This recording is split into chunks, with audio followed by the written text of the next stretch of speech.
ears to hear fresh word from you this day. Amen.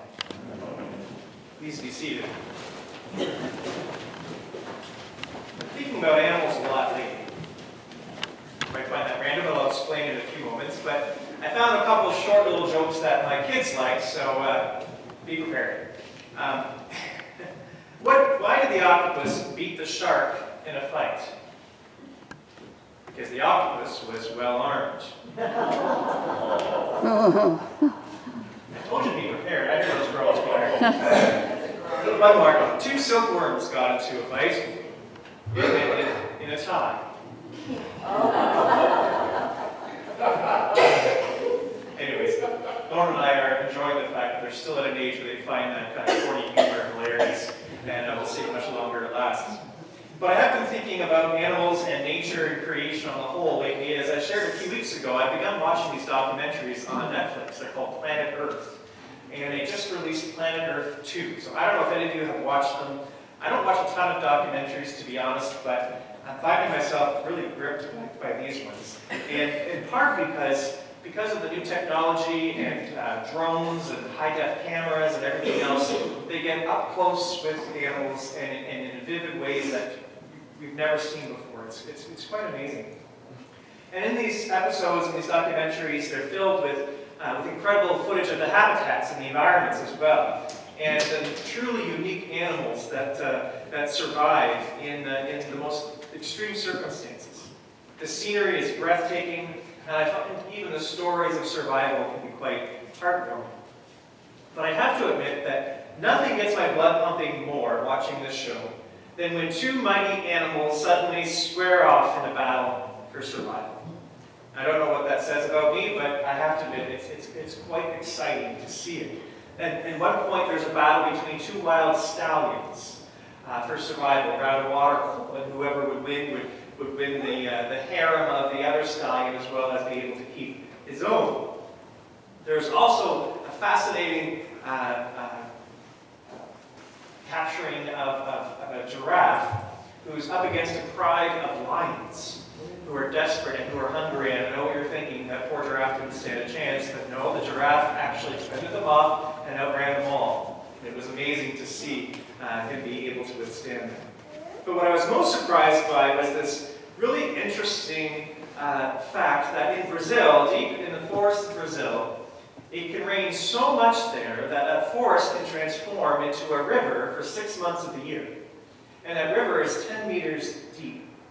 And there's all kinds of fascinating animals and creatures that make it their home for that time, including the only species of freshwater dolphins in the world, some 1,500 kilometers from the sea. There's also these animals from the largest rodents in the world that can be 100 pounds big. We had those ones that they escaped from Hyde Park last year, you might remember, the Canberra. Yeah. So they're there. I think of them as fuzzy meatballs. And also otters that are the size of people. Otters the size of people. It's amazing. And there's also these creatures called caimans that are a type of alligator that grow 10 feet long. And you can imagine these gators lurking through the waters amidst all this fat and delicious prey, just waiting. They can sink their teeth into whatever they can catch, and inspiring fear and terror in all these little creatures around it. And so I'm watching this, and then the camera sort of veers to the side a bit, to the vegetation on the side of the riverbed. And you start to see eyes, and you start to see the spots, and you realize there's a big jungle cat lurking about. And sure enough, coming into focus is a jaguar. And the jaguar has ample prey to choose from.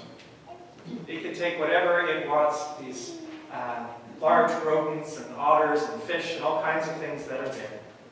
And you see it, and you see it begin to get into hunting mode. And I'm preparing to see it just scoop up one of those meatball-like rodents. But it looks past the rodent. It looks past the otter. And the next thing I know, I'm watching as he leaps off the riverbed into the water on top of the caiman, the alligator. And I was stunned at first and thought, what are you doing, especially in the water? That's its turf. What are you doing? And with a mighty grip, apparently jaguars have the strongest grip of any of the cat family, it grabs behind the gator's head, its soft spot, its vulnerable spot. And within a few moments, he lifts it up, and he's broken its neck. And the fight was over almost before it started. And then almost effortlessly, you see him haul this 10-foot beast up a tree. Oh. And I'm sitting there, and my eyes are wide open, and my mouth is open. Like, that just happened? Did I just see that? That was incredible. I never would have imagined that. Now, why have I shared that story with you today? Well, I'm glad you asked. I share that story with you because I actually think today's gospel story is a little bit like that conflict.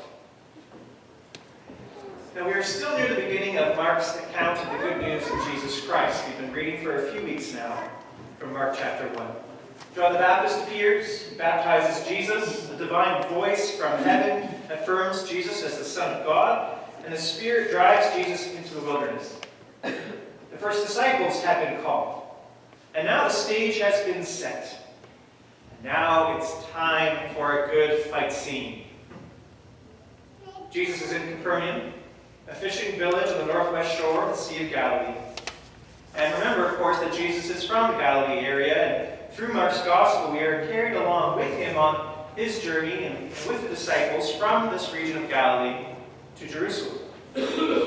And today's Gospel reading really ought to include the passage that immediately follows it, as the chapter goes on that first day, to include the story of how Jesus went into Simon Peter's house and healed his mother-in-law, who was lying in bed with a fever. And he raises her from the bed, and she is healed and immediately begins to serve the Lord. So if we were to take that story with this one, we have his first day in ministry. And we find at least three significant moments. The first is that Jesus is teaching. He's teaching in the synagogue, to the astonishment of the learned. The people regard him as one teaching with authority, unlike their usual religious instructors. That's very interesting. Secondly, Jesus' authority is immediately put to the test when a man being possessed by an unclean spirit, or also known as a demon in other stories, confronts Jesus. And Jesus' authority is affirmed as he is able to silence the demon and free the man from its grip using only the words, "Be silent. Come out of here." And lastly, thirdly, by healing Simon's mother-in-law, we learn that Jesus' authority is not only over the spiritual or what we might think of as psychological ailments, but he also has the power to heal the physically infirmed, the sick. If we take these three activities together, Jesus teaching, casting out demons, and healing the sick, we find that threefold ministry of Jesus takes place throughout Mark's narrative. And right from the very beginning, on this first day, we're given a lens through which to view the whole of Mark's story. That is, this first day of ministry can serve as a kind of microcosm of the greater work Jesus is about, proclaiming the kingdom of God and demonstrating the kingdom's arrival through performing miracles. This activity, we know, will culminate towards the end of the story in Christ's passion and resurrection in Jerusalem, where the temple curtain is torn in two, and the barrier between God and humanity, and sin and death, is ultimately defeated. But from this very first day, we find that the sides are clearly marked. There are battle lines being drawn. On the one side is a terrifying evil, even more terrifying than a 10-foot alligator. And that's represented in the demon-possessed man. In Jesus' world, it was assumed that there were spiritual realities and entities all around. Indeed, it was believed there were even more of these beings than humans. There were those who appeared to have a gift for combating these forces. In my research, I discovered that there's at least one tradition that actually holds that King Solomon, the son of David, actually was an expert exorcist. as well, which I've never heard that before. When Jesus runs into these demons, he shows that he too is engaging the forces in the spiritual realm, on a higher plane of existence, if you would. And that's certainly a world and an idea that his society and culture would have understood. But what else might these demons represent? Today, we might be more comfortable identifying demons on a medical or psychological level. Perhaps this man and others like him was schizophrenic, powerless against a mental illness he did not understand and for which there was no treatment. Did he hear voices in his head? Voices that accused, tore down, ridiculed, and tormented him? Would his condition keep him from holding down a job and providing for himself and his loved ones? Did it keep him from having any loved ones? As we know, that mental illness can have the ghastly effect of ripping families apart. Sometimes we refer to demons, to addictions as demons, for they seem to have a power all their own to destroy lives. I spoke to you recently about my wife Lauren's cousin, Dana, her sudden death in the Sioux. Dana struggled both with mental illness and drug addiction. Hers is a tragic story, but I think it's important we take it to heart. And amidst the chaos and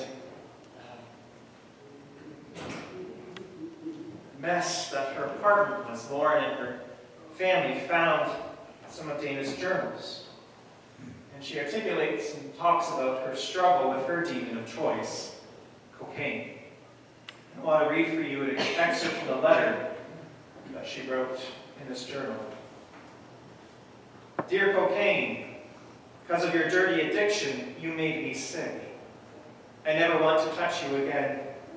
You've ruined my life, made me steal from my family. Why I choose you, I don't know. You're the worst thing that ever came into my life. Yes, I did love you, but now it's time to say goodbye. Because of you, I'm so ashamed of myself. I OD'd a few times. You're a big risk to me and to anyone that does it. So I'm going to be strong and stay away from you and never touch you again. Family and friends supported all the way, but I just kicked them up the backside, taking advantage of them. It's not nice being called a junkie or smack. It feels horrible. I feel so small. You make me feel like I'm worth nothing. Just a dirty junkie, sticking needles in my arms. I'll make sure you stay away from me, and I'll stay away from you. I've had a lot of problems in my life. Been quite bad, actually. All because of you, Coke. The demon-possessed man Jesus delivers in today's gospel may represent those of us bound by addictions, like Dana. For those struggling with mental or physical illness, or really any struggle, stress, or trial that seem to be keeping us from being the people of God intends us to be.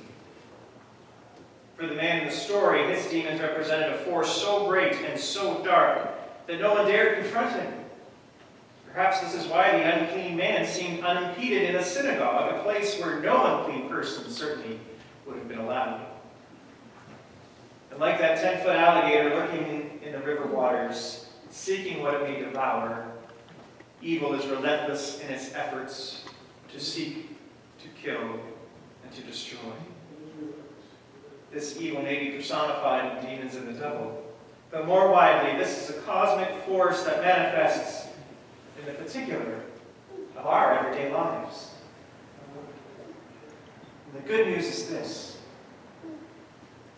Jesus has a word of deliverance for this man, and I believe he has a word for each one of us. This word may come to us in a variety of ways. We may be reading our Bibles when a phrase or a verse leaps out at us and cuts us right to the heart. We then recite that verse over and over again when we feel our demons lurking and threatening to take hold. Jesus' word may come to us in a lyric, a verse, or even a line from a favorite movie. It may come to us in the mouth of one who loves us. perhaps even in the mouth of one who hates us. But most often it comes to us when we are still enough to hear it. Jesus says to the man and the demon, and this is my paraphrase, "Be quiet. Be well. Be quiet. Be well." There are a lot of voices that try to inspire us, self-help books, motivational, spiritual teachers, psychotherapy, even those internet memes that go around with pictures of adorable kittens being best friends with adorable little puppies. And they may be of some help. They may lift our spirits. But what sets Jesus apart is his authority. He is infinitely greater than self-help ideology or the power of positive thinking. He is more powerful than religious leaders and intellectuals. And he is more potent than any demon that has ever roamed the earth. Be quiet.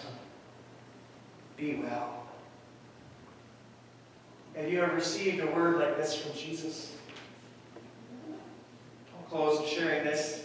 One of the most powerful words I ever received that I believe was from God. It was when I felt that Jesus was saying to me some years ago that the varied experiences of my faith life was a kind of accelerated learning curve or learning program that would help me minister to the variety of folks as I grew older and went into more formal forms of ministry. I took comfort in that because it was a rather chaotic time, very busy, somewhat stressful. But the second piece to that word that I believe God had for me has come more recently. And I think it's even more important. It was that not only the positive and exciting experiences were preparing me for something,